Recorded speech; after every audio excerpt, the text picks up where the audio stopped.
day 3 without shaving. What do you think? I'm gonna shave today. I'm gonna cut my hair too. But first, I'm gonna come in here, get out of the heat for like a couple seconds. Roberto's got some shirts that he's sending out, and as a courtesy, like what we like to do, if you request it, is we sign the shirt for you. Are you gonna shop? Now, clearly it's not gonna last long, but okay, never mind. at least if you let me know when you get back on this area. get the shirt and you have the signature on it, you'll be happy, I guess. We'll see. I don't know. Maybe it will last. I don't know how long a shirt signature might last, but we'll go ahead and sign this one. You want to hold this for a second? Yeah. I was trying to get ready over here, That's but Camaro. apparently he's away. All right. I'm going to sign it right underneath here. Ready? There you go. Good.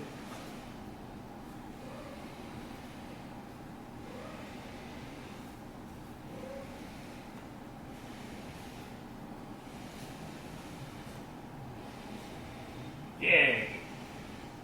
Look at that. There you go. Boom. Signed shirt. I guess that's it.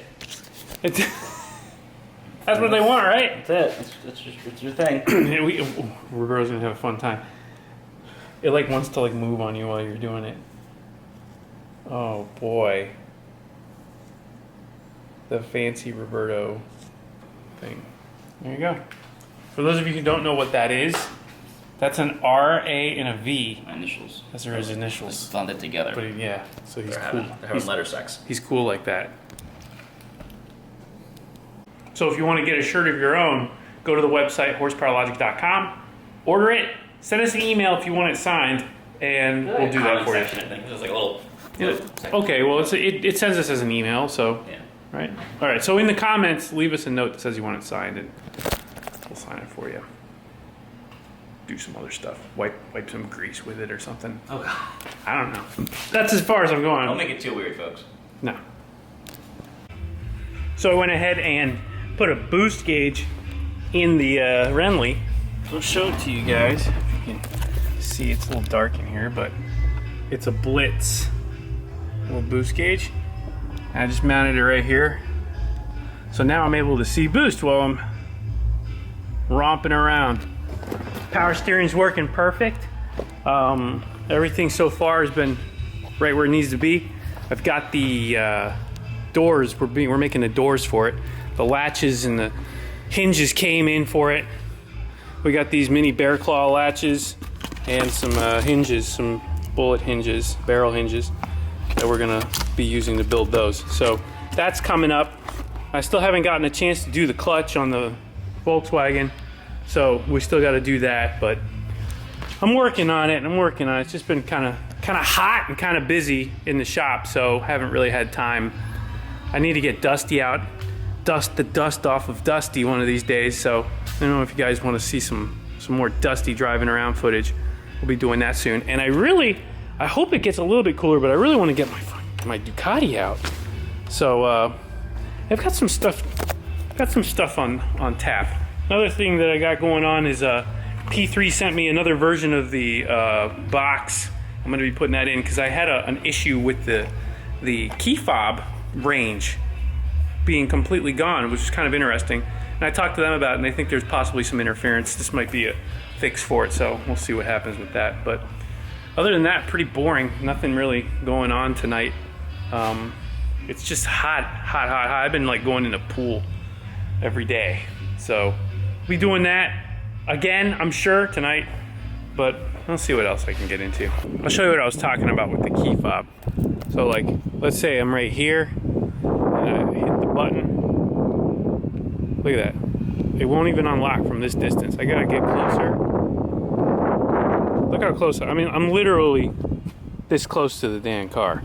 So this is how close I had to get. And I'm gonna put this other box in and see if it fixes it. Here's the box right here, the old box. I'll pull this out of here. There's the new one. Let's take it out of the package here. Put it in there. Okay. Now let's try again. Curious.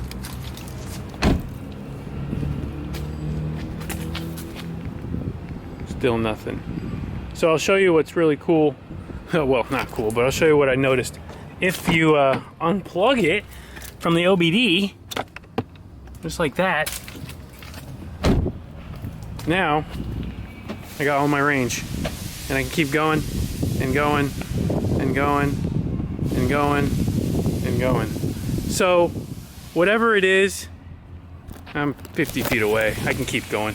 Whatever it is has to do with that OBD. I think there's some kind of power problem with that. So we'll be working with them to try and figure it out, but just a point of reference, that is annoying. Also, what I did find pretty cool, they have a, for the guys who's running EV5 sensors, which I'm not in this car, but I will in another project, they have this really cool converter. So this is a digital to analog converter, so that you can actually use the digital output of the content sensors to view on a regular analog gauge. So really cool. Check it out if you're interested.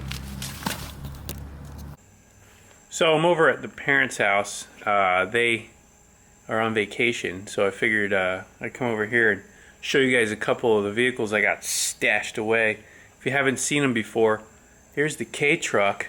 I got this cool K-Truck. It's a 1990 Suzuki Carry. It's got a lift kit on it, and it's got the stock wheels and tires. Nothing too crazy, but it's a really cool car, and a lot of people don't give these cars too much credit. They don't realize how cool they are. The sides all fold down and it turns into a flatbed. Really, really good utility truck. The hunters love them. They're just really good all-around cruisers. It's a four-wheel drive. Does about 65 miles an hour topped out, so you're not going on the highway with this thing too often, but it can do it, and I have done it. I picked up Carla's scooter in this. I went on the interstate with it and everything. Got this thing up to, like I said, 65 miles an hour or so. I put a light bar on this one, and being four-wheel drive, it's fun to just take it all over the place. There are models that have diff locks, and this one does not. This one's just a four-wheel drive version. But it's got a 660cc engine, so 3-cylinder. And in Japan, the K trucks and K vehicles have to have under a certain displacement in order to qualify, and they're only allowed to go in like certain places and stuff. Like, you can't just rip all over the place with them. But it's a fun little machine, and I figured I'd share it with you guys. I also have my dad's Camaro that's over here. This is where it lives. 69 Camaro. If you guys haven't seen it, check out the videos. I got some videos of this car. It's all original, I mean completely original Survivor car. Still have the protectile plate, everything. Original paint's never been painted, nothing's been redone or restored on it. It's just a 100% original car. Interior, everything. Now, it wasn't babied. My dad drove this thing in the military and throughout his whole youthful life. And it's got a lot of miles on it, but it is all original. So I'm just glad that he kept it, and I'm glad that I'm able to keep keeping it. And I'll have it as long as I can. So the K-Truck hiding out over here, like I said, pretty cool little vehicle, and it's just an example of what you can get from us if you want us to import something. And on that note, I will tell you, we have something special. We got a couple of Supras on the way, so I'll put some pictures here. You can see we have a black Supra coming. It's a automatic. I believe that one's an automatic, non-turbo. So, you know, not everybody can afford the 6-speed twin-turbo V160 monsters, and I mean, hell, they're going over $100,000 here. So we did have an RZ. It did sell, and that was a big money car. So these Supras are not big money cars. These are Supras for people who can't get into or don't want to get into a twin turbo car and they still want to have fun, and maybe they want to build up a 1,000+ horsepower monster, why start with a car that's worth $100,000 when you can get one of these that are much more affordable, and you'll end up with the car of your dreams. You still end up with a Supra, it's a Mark IV, and you still end up with everything that the Supra brings with it. You just have a chance to own it for a fraction of the cost of the twin turbo big money cars. So still a good car, not going to lose value. They're not making them anymore, and eventually these are going to be the sought after ones for their bodies, for the shell. So if you have the opportunity to grab one and place hold it, you should do it. We've got two coming. We've got the black one and we've got this white one. The white one is again an affordable solution. It's not a big money car, and if you're interested in it, hit us up, send us an email. If it's something that you were interested in doing, we can actually do an entire build on the car too. So don't be afraid to ask about it. Let us know what your budget is. Let us know if it's something that you'd be interested in. Check out the website, horsepowerlogic.com. Go to the future inventory. That's the cars that are on the way, and you can take a look. I put an Instagram post up earlier. Already got a lot of hits on it. So car's probably not going to make it here without an owner. I can already see that. Either way, check them out. Let us know if there's something there that you like, and if there's not something there that you like, let us know and we'll try and get a hold of it. We've been getting a lot of interesting requests for cars that we don't typically import, but you know what? If we come across them, we're calling you, so get ready. And we'll see you guys in the next one.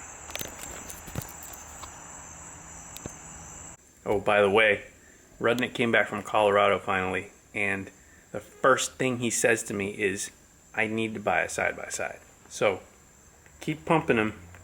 We're going to get them in one. And then we're going to go have some fun.